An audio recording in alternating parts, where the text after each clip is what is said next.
जवळपास आलंच आहे। पाचोरा बडगाव विधानसभा मतदारसंघात अनेकांनी आरोप केले होते विकासाच्या मुद्द्यावरती आपण काही लोकांना चुत्या बनवलं असं सांगितलं गेलं होतं। विकासाचा मुद्दा आणि आपली कार्यशैली याच्यावर आपण विजय मिळवला, काय सांगा?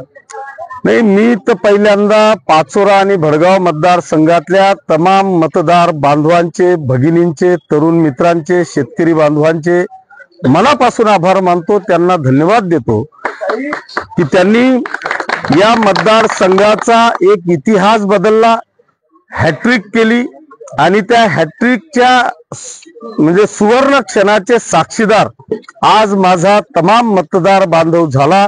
त्याबद्दल मी पहिल्यांदा तमाम पाचोरा आणि भडगाव वासियांचे, मतदार बांधवांचे मनापासून आभार मानतो, त्यांना धन्यवाद देतो।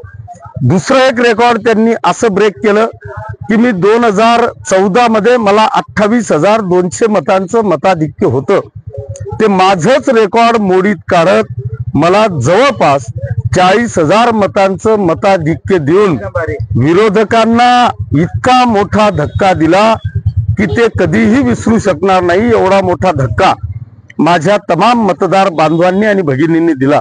त्याच्यामुळे निश्चितपणे या विरोधकांनी केलेल्या टीका ह्या सगळ्या धुळीस मिळाल्या।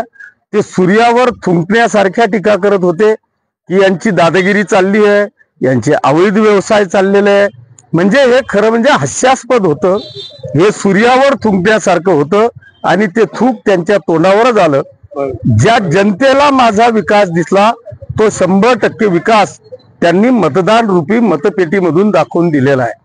त्याच्यामुळे मी तमाम मतदार बांधवांचे मनापासून आभार मानतो आणि त्यांना धन्यवाद देतो।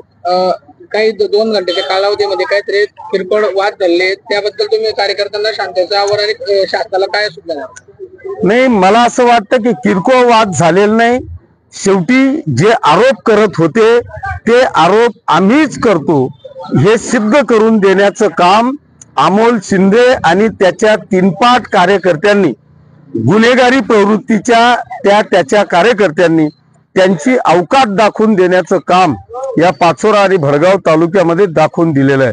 हा पाचोरा आणि भडगाव तालुका हा शांतता प्रिय असलेला तालुका आहे। इथे कुठेही यांनी जर का गालबोट लावण्याचा प्रयत्न केला, अनेक ठिकाणी त्यांनी तिकडे दलित बांधवांच्या अंगावर नीळ दिसली, त्यांच्यावर दगडफेक केली। आपल्या शिवसैनिकांच्या अंगावर गुलाल दिसला, 2 पोरांना पकडलं, त्यांना मारहाण केली। आता मला आंबेवडगावहून फोन होता, तिथे एकटा कार्यकर्ता पकडला, त्याला मारहाण केली। यांच्या बापांमध्ये जर का हिम्मत असेल ना तर एकेकाने यावं। असा एक आमचा गोरगरीब कार्यकर्ता पकडून जर का मारायची आणि कायदा हातात घेण्याची जर का तुम्ही हिम्मत दाखवत असाल ना तर इथं कायद्याचं राज्य आहे, इथं पोलीस प्रशासन सज्ज आहे। यांच्यावर कायदेशीर कारवाई करून येणाऱ्या काळात अशी कधीच चूक करणार नाही अशा पद्धतीची दखल यांच्याबद्दल घेतली जाईल, अशा पद्धतीच्या सूचना मी पोलीस प्रशासनाला दिलेल्या आहेत। आजचा दिवस त्यांचा आहे पण 5 वर्ष या शिवसैनिकांचे आहेत हे त्यांनी विसरू नये। त्याच्यामुळे निश्चितपणे मी अजूनही त्यांना, मग ते विरोधक जरी असतील, मी अशा भाषा आजपर्यंत वापरलेल्या नाहीत। पण जर का गोरगरिबांच्या एकेका मुलाला पकडून तुमच्या असे लांडग्यांसारखे, कोल्यांसारखे आमच्या वाघांवर जर का हल्ला करत असाल ना तर या सगळ्या लांडग्या आणि कोल्यांना मी त्यांची जागा दाखवल्याशिवाय राहणार नाही। पण मी अजूनही माझ्या कार्यकर्त्यांना हेच सांगितलंय की आपण शांतता पाळायची आहे। आपलं शहर, आपला मतदारसंघ हा शांतता प्रिय आहे, कुठेही गालबोट लागणार नाही। माझ्यासह आपले नेते आदरणीय एकनाथजी शिंदे साहेबांकडे कोणीही वाकडं बोट करून सांगणार नाही, आमची मान खाली घालण्याची वेळ येणार नाही, याची काळजी माझ्या तमाम कार्यकर्त्यांनी घ्यावी, अशा पद्धतीचं आव्हान मी आपल्या माध्यमातून